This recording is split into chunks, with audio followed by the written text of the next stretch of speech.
This is a quick video review on factoring trinomials using reverse distribution.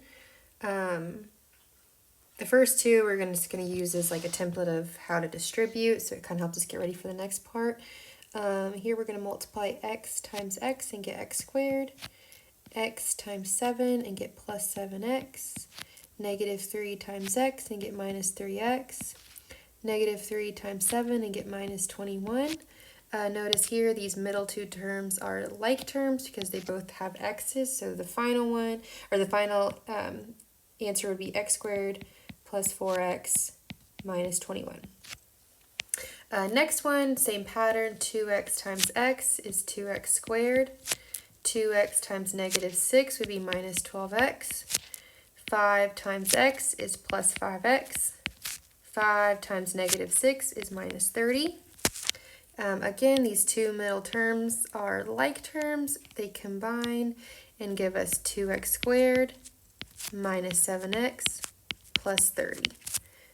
So I'm going to highlight this minus 7x because it is the combination of negative 12x and 5x. And then same over here, I'm going to highlight 4x because it's the combination of 7x and minus 3x. So we're going to be using this as like kind of a template for going the opposite way. So given the distributive form, we're going to factor.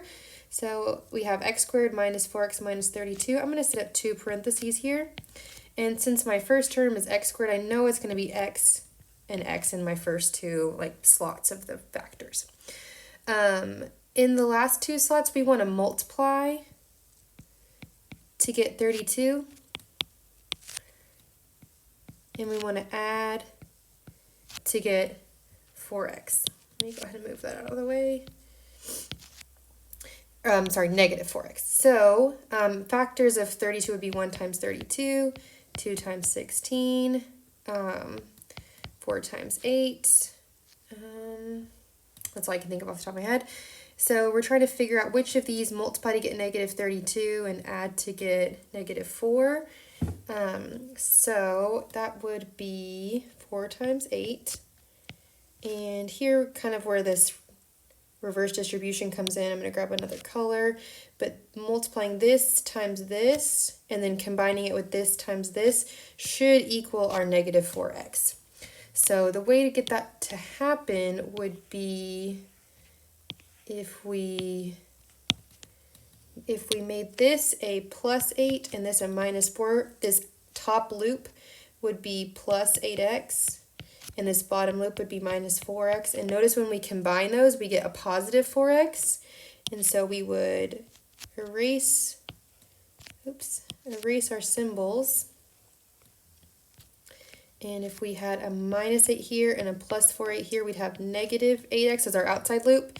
And plus 4x as our inside loop, which would give us what we want, negative 4x. So this would be the factored form. All right, taking that that same concept into this one, we're going to have two parentheses. We're trying to get 3x squared. The only way to get that would be 3x times x.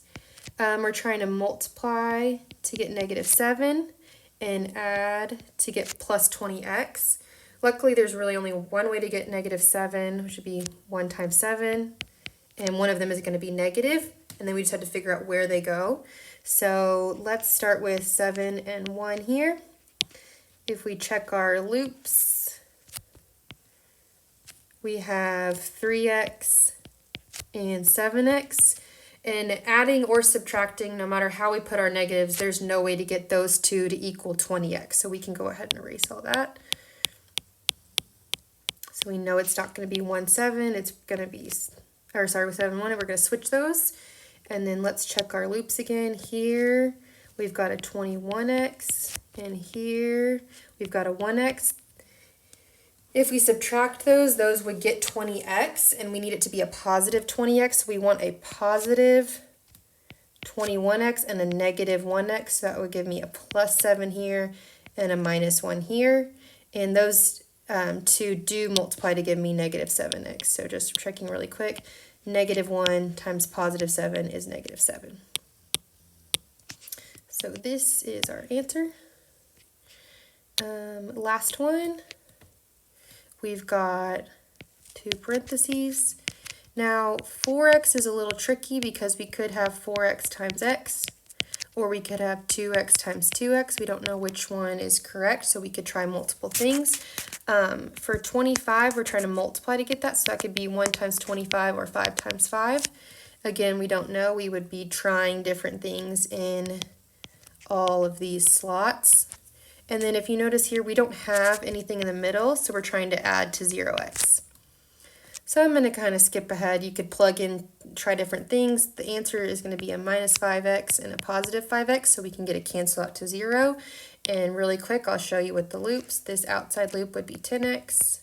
This inside loop would be negative 10x, and that would give us our desired canceling out of 0x, while making sure we have negative 5 times 5 is 25, so that would be the correct solution.